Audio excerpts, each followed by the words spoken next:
We all have our own story about weight loss and succeeding and failing. For example, the number of times you tried to lose weight, the steps you took in trying to lose weight. So, what kind of diets did you try?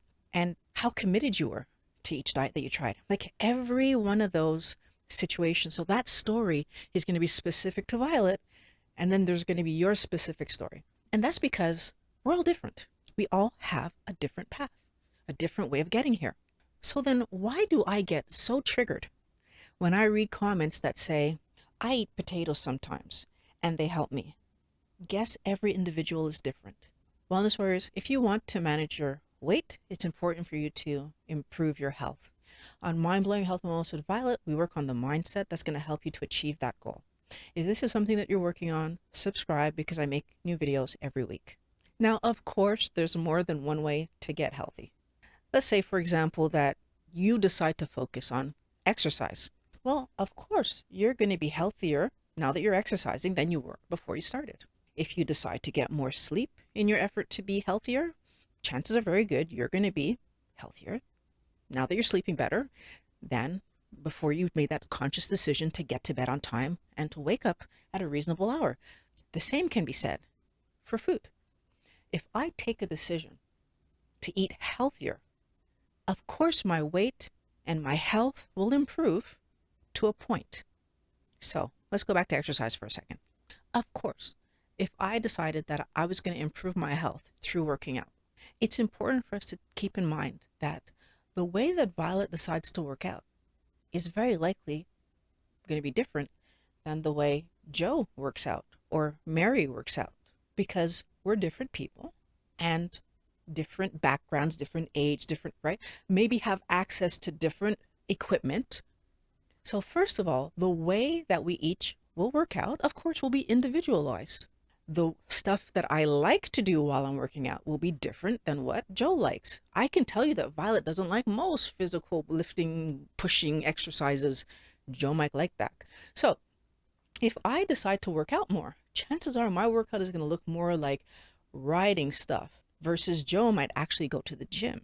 We're both working out though, just in different ways. However, the most important thing is the end result. Does my working out improve my cardiovascular? Does it improve my physical strength? Does it improve my flexibility? Does it improve the things that I was trying to fix by working out? And if the answer to that is yes, yay. The fact that Violet used her individuality to improve her health shows itself. But here's what's interesting, and this is what's important. If I decide to work out, but then say, but every once in a while, I go 5 months without working out because it's okay, we're all individuals, right? And it's working for me. Everybody would look at that statement and say, well, Violet, that doesn't make any sense. You're not working out, really. Like you've stopped working out. It's like, then your health will deteriorate. It will decline. Why is it we can see it for exercise, but we can't see it for food? If I'm eating healthy and then in the middle of eating healthy, I decide to take a break and allow myself to eat something that I know is not healthy, because the way that statement was written, the person understands that eating potatoes isn't healthy. Why is that being presented as if that's okay? That's fine. The reason that I get upset when people say, I guess we're all different, to excuse eating high carb foods that they know are not healthy, is because you're using individuality as an excuse when it's not. The choices that I make for how I'm going to be healthy are choices that I'm making. The way that food will impact my body isn't different. The thing that I think we ignore is how long it took us to get to the bad place where our body was hurting or our body was heavy or our internals weren't working properly. That did not happen overnight. So when you're saying, oh, well, I eat potatoes occasionally and I'm fine, what you're ignoring is that the initial problem that you solved with keto took 10, 20 years to create, because we've all been eating garbage, carby, junk food from the age of 3 or 4. Some of us even before that. So to say that, oh, it's not affecting, no, it's affecting you. The same way that it took 20 some odd years for you to notice the problem, or even 30 years, or what you're doing is all the work you put into fixing, you're reintroducing the toxin and you don't notice it yet. Maybe because you don't have violet syndrome. See, how do I know that you're introducing toxin? Because I got violet syndrome. When I eat certain foods, that inflammation in my joints happens right away. But I know other people that it doesn't happen right away. Does it mean that it's not happening? No, it doesn't mean it's not happening. It means for some of us, it will slowly, slowly work its way back up to where it was, which is why you see some people that do keto and they lose a bunch of weight. And then slowly, slowly over the months, because they're not continuing to eat keto, their weight goes back up. And then they have to start over. But was the occasional cookie or whatever not doing any? No, it was doing something. Wellness warriors, I need you to accept that being human means that my body functions a certain way. So carbohydrates affect the human body a certain way. Then being individual means that certain foods affect you slightly differently depending on your history. For example, being violet means that nightshades really hurt me. Being violet means that for some reason, going past 18 grams of carbs in a day, I really feel it. Even if it's the cleanest carbs I could have eaten, I still feel it. So that's the individual being violet versus the general population can do 20, 30, 40 grams of carbs on a keto way of living and not have a bad effect. So what does this mean? Does it mean that I should push everybody to do what I'm doing? No, it doesn't. Because if you have no problems with nightshades, or you don't react as violently to nightshades as I do, because apparently we all have some level of intolerance to nightshades, but some people are more tolerant than others. So if you have a good tolerance for nightshades, there's no reason for you to avoid them like I do. It's important for us to understand that because I have a good tolerance for them does not mean that if I go over that max dose that the doctors say or the scientists say is unhealthy, that I won't have a reaction, right? That's where now humans are humans. The same thing goes for carbohydrates. If you eat carbohydrates, they do specific things in the body. Some of us react fast to them, some of us react slow to them, but we all react. I'm one of those people that is the exception to the rule because I am living a ketogenic lifestyle. I react incredibly strongly to nightshades. I also have issues with iron intake due to my thalassemia. I do not encourage people to do keto the way that I do it because that wouldn't make sense. But here's the interesting thing. In order to do keto, you just need to do one simple thing. Keep your grams of carbohydrate under 20 grams. Everything else that you do for your day is up to you. So I don't need to be specific when I'm telling you what to eat or not to eat. All you really need to do is get a scale, weigh what you're eating, and make sure that your carb intake stays under 20 grams of carb. It's not that complicated. And at the same time, you have decisions to make because if you choose one day on 14 to go over that 20 grams of carbs, you're putting yourself in a position where those carbohydrates will affect you.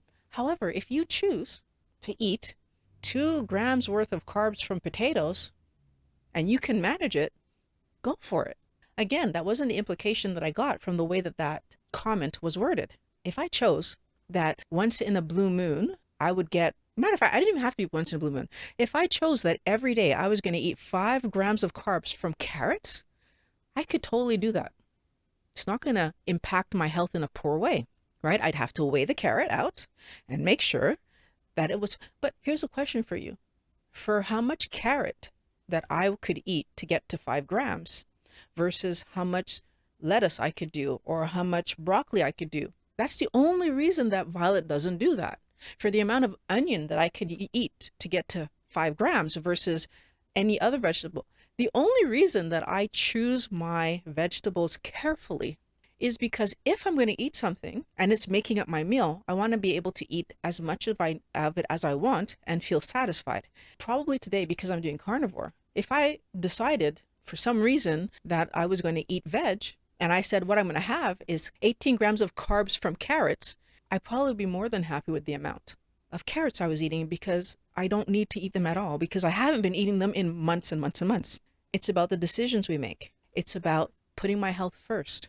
It's about making sure that I'm building the healthiest possible body that I can so that I can play with my kids and my grandkids and hopefully my great grandkids in the future.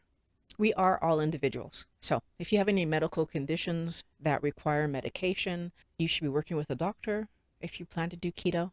And you should be taking those medical conditions into consideration as you plan your meals to make sure that you get all the nutrients that you need.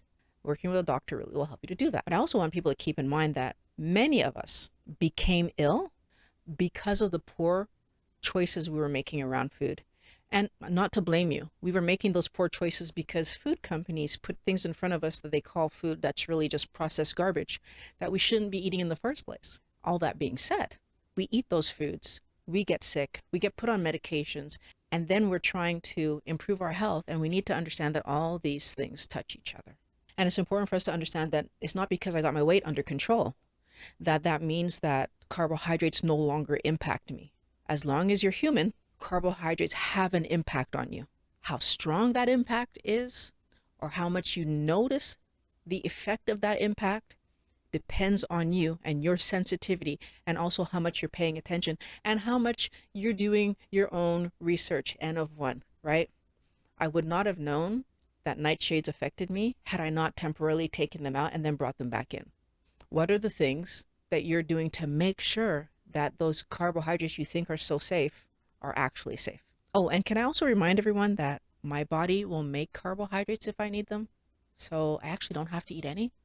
And I like to say that every once in a while because we are so brainwashed by big food that we need to eat carbohydrates when we actually don't.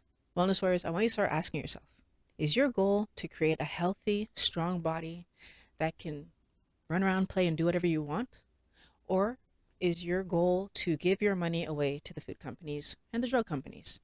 I want to thank you for watching Mind Blowing Health with Melissa Violet. Check out this video about my personal weight loss story. I think you're going to find it interesting. I can't wait to talk to you guys again next week. Why don't you subscribe and ring that bell so that you don't miss next week's discussion?